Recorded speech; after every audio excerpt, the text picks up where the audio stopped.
Sono giornate molto particolari e immagino non facili. Stiamo in casa tutto il giorno e siamo bombardati dalle notizie. Ci sono ormai in tutto il mondo ed in Italia in modo ancora più netto dei provvedimenti per proteggere la salute, soprattutto dei più deboli, i posti di lavoro e l'economia a rischio. Per questo non è facile mettere in ordine le idee e cercare di capire quello che sta succedendo, sia nella vita di tutti i giorni che a livello più ampio. Proviamoci allora. Oggi volevo parlare di quello che sta succedendo nei mercati finanziari, dove abbiamo visto accadere delle dinamiche veramente eccezionali, come non se ne vedevano da anni e come se ne sono viste pochissime volte nella storia. I mercati si stanno muovendo veramente tantissimo in questi giorni e la maggior parte delle borse e dei listini azionari hanno fatto registrare pesanti perdite. La settimana scorsa è stata una delle peggiori di sempre per la borsa americana. Il principale indice americano, l'S&P 500, è arrivato a perdere quasi il 30% dal suo picco e con questo è iniziata ufficialmente una fase ribassista del mercato. Ma quello che ci colpisce maggiormente è la velocità con cui si è invertita questa tendenza. Per trovare eventi peggiori alle giornate di lunedì e giovedì scorso dobbiamo tornare indietro nella storia e ricercare eventi come il giorno in cui fallì Lehman Brothers nella crisi del 2008 o il giovedì nero del 1929 al quale fece seguito la grande recessione, una crisi economica durata 10 anni, o il giorno in cui la Germania nazista durante la seconda guerra mondiale invase la Francia. Durante la scorsa settimana la borsa di Milano in un solo giorno è arrivata a perdere oltre il 15%. Questo vuol dire che in un solo giorno mediamente le più grandi aziende italiane hanno perso il 15% del loro valore. Questo per farvi capire quanto è unica la situazione ed il momento che stiamo vivendo. Non voglio fare questo video per fare il catastrofista o alimentare ansia. Noi dobbiamo imparare dagli eventi del passato, ma non ha senso paragonarli con quelli attuali. Per questo non voglio dire che siamo in una crisi grave come la seconda guerra mondiale, ma penso che sia interessante capire e studiare cosa sta succedendo, perché è in queste situazioni estreme che si può imparare moltissimo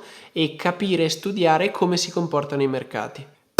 Allora andiamo in ordine. Come tutti possiamo immaginare, a scatenare le borse è stata la paura del contagio di questa cosa cinese, non la posso nominare su YouTube, ma anche la guerra sul prezzo del petrolio che ha fatto calare il greggio del 30%. Vi lascio qui un video di un amico che spiega questa situazione molto bene. Ed oltretutto, per aggiungere un po' di pepe, anche la Banca Centrale Europea ha rilasciato delle dichiarazioni non molto giuste, ma di questo forse è meglio se ne parliamo un'altra volta. I problemi sanitari sono da sempre il peggior nemico dell'economia. Pensate che nel 1300 la peste ha gettato l'Europa in una delle sue più profonde crisi durata più di 100 anni. Ora non voglio fare paragoni, la nostra economia adesso è molto più forte e le tecnologie sono molto più sviluppate, ma questo era soltanto per rendere l'idea. D'altronde di base l'economia è un qualcosa che ci permette di sopravvivere e di far funzionare la nostra società, ma ovviamente quando c'è un problema per la salute questa viene messa in secondo piano, è l'istinto di sopravvivenza. Le ragioni dei crolli della borsa quindi non sono difficili da capire. Per farla semplice, i mercati sono lo specchio di quel che accade nell'economia reale. Quando io compro un titolo o un'azione, io sto comprando una porzione di quell'azienda ed il valore di quel titolo è legato alle aspettative che ho o che i mercati hanno sulla capacità di quell'azienda di generare profitto in futuro, di guadagnare e di remunerarmi come proprietario di una piccola quota. Chiaramente, se si diffonde la paura che l'economia possa ridurre le attività di questa azienda entrando in recessione, le previsioni sulla capacità delle aziende di fare profitto vanno a scendere e così sempre più persone vendono i titoli prevedendo un calo del valore e ovviamente più gente vende, più cala il prezzo. Fino a qui nulla di diverso dal solito, ma cosa ha di particolare questa crisi? Questa è quella che in gergo tecnico si chiama crisi esogena, cioè che viene da fuori. Questa è una crisi scatenata da un fattore totalmente esterno dalla dinamica del ciclo economico e finanziario e questa, come è successo, ha la capacità di cogliere tutti di sorpresa perché nessuno se lo sarebbe aspettato. Per spiegarvi meglio tutto questo, creiamo una bilancia digitale digitale. Infatti l'economia vive in un delicato equilibrio in cui differenti fenomeni si bilanciano. C'è un rallentamento dell'economia e poi le banche centrali mettono nuova moneta in circolazione. Le aziende prendono in prestito questa moneta e il debito aumenta, ma aumentano anche i posti di lavoro. Quindi la gente spende di più aumentando l'inflazione, ma le aziende generano più profitti. Ecco, finché questa bilancia rimane in equilibrio, i mercati finanziari sono contenti. Possono prevedere un certo grado di sicurezza e la direzione dell'economia, ma ognuno di questi fattori a lungo andare ha le potenzialità per far partire una crisi. Senza contare che oltre a questi ci sono ancora più elementi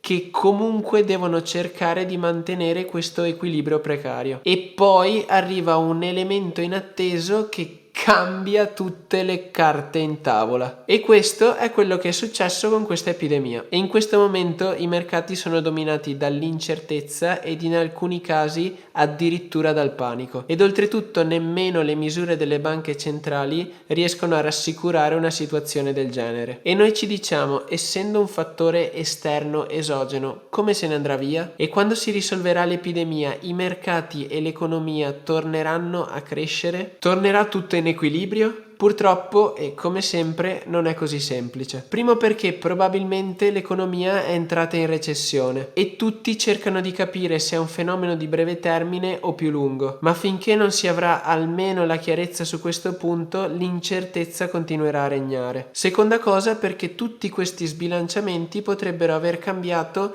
l'equilibrio e gli elementi all'interno della nostra bilancia. Potrebbe crearsi una dinamica di calo dei prezzi, che è una cosa negativa perché le aziende guadagnerebbero meno e con questo anche le persone guadagnerebbero meno. O addirittura potrebbero scatenarsi a catena delle micro crisi finanziarie perché le aziende o i governi non riescono o non riusciranno più a pagare i loro debiti. Adesso molti guardano al debito privato americano, su cui ormai si investe in automatico, magari attraverso fondi che investono in base al rating, ovvero un giudizio che viene dato in base all'affidabilità del debitore. Se tutto questo è automatico, cosa succederà se il rating di alcune aziende venisse declassato causa recessione? Dall'altro lato arrivano le politiche delle banche centrali e dei governi che si spera riescano a spingere un po' facendo pagare meno tasse e pompando degli investimenti. I loro interventi, che adesso sembra cadano nel vuoto, cominceranno ad avere effetti appena incertezza e panico se ne saranno andati. Insomma, per riassumere, è difficile capire cosa succederà nei prossimi mesi data questa incertezza. Io voglio soltanto ricordarvi